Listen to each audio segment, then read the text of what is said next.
The period since we last gathered together has been marked with sorrow. More than 1 million of our brothers and sisters across the Commonwealth, from all walks of life, including heads of government, have died. And as we formally open this vital meeting, I invite you all to join with me in a moment of silent reflection in memory of them all.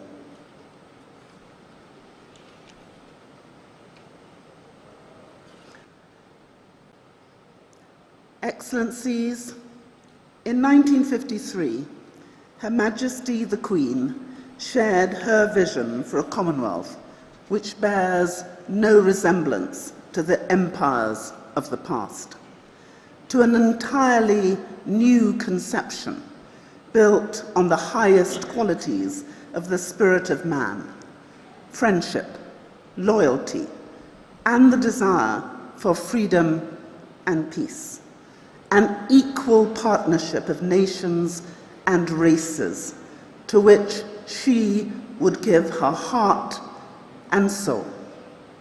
She has given her heart and soul. In the year of her Platinum Jubilee, with heartfelt thanks and the greatest admiration, we pay tribute to her.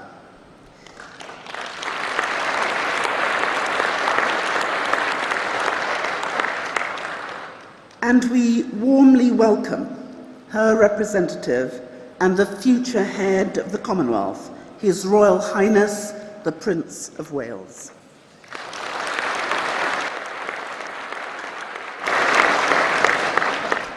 Her Majesty's vision remains the standard against which we judge ourselves as a family of nations. In 1919, at the end of a war which killed millions, during a pandemic which killed millions more, leaders gathered in France, striving for an internal peace. Their quest was noble, but it failed. That failure had profound and devastating consequences. After the horrors and bloodshed of the Second World War, it fell upon a new generation to shape a just and lasting peace, and the international system as we know it today was born. The Commonwealth is part of that system, brought together to bring a touch of healing to kinships which were changing, but which continue to bind us.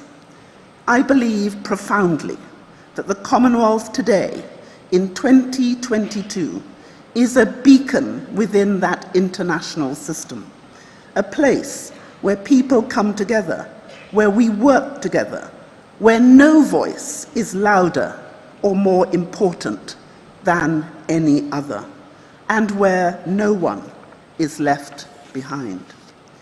Yes, we have shared interests and practical advantages, but we are the most significant grouping of countries in the history of the world, which is bound, above all, by values which we all aspire to.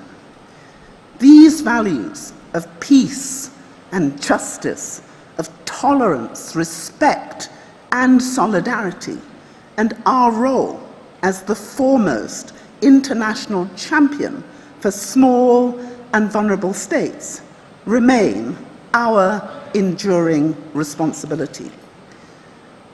They express a vision for the world that will outlast all of us.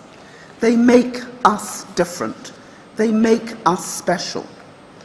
Honoring these values and that vision is our most sacred trust and our gift to the generations which will follow.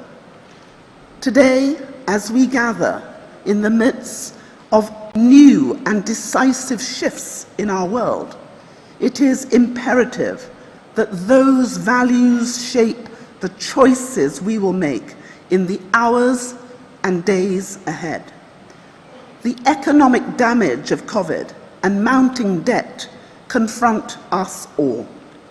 The rapid intensification of climate change poses an existential threat. The tremors of conflict and instability in our world, the spiraling costs of food and fuel, and economic uncertainty threaten a serious and protracted crisis. This struggle is first and foremost an opportunity to find answers to these questions. It will not be easy. We will have to dig deep. We will have to respect each other and find what joins us. We must trust each other. We must talk and listen to each other and give all that we have to achieve progress for the 2.5 billion people we all represent. But here, in Rwanda, something else is at stake, something even more transformational. The world is changing. People are anxious. I understand the pressure on each and every head of state today. The last few years have shaken the kaleidoscope. But before the pieces settle, we have an opportunity right here, right now, to show the world what real unity, real solidarity, real cooperation, and real progress look like. To have served as your Secretary General these past 6 years is the great honor and privilege of my life. Together, we have been friends in good times and in bad, voices for the voiceless, advocates for development and progress.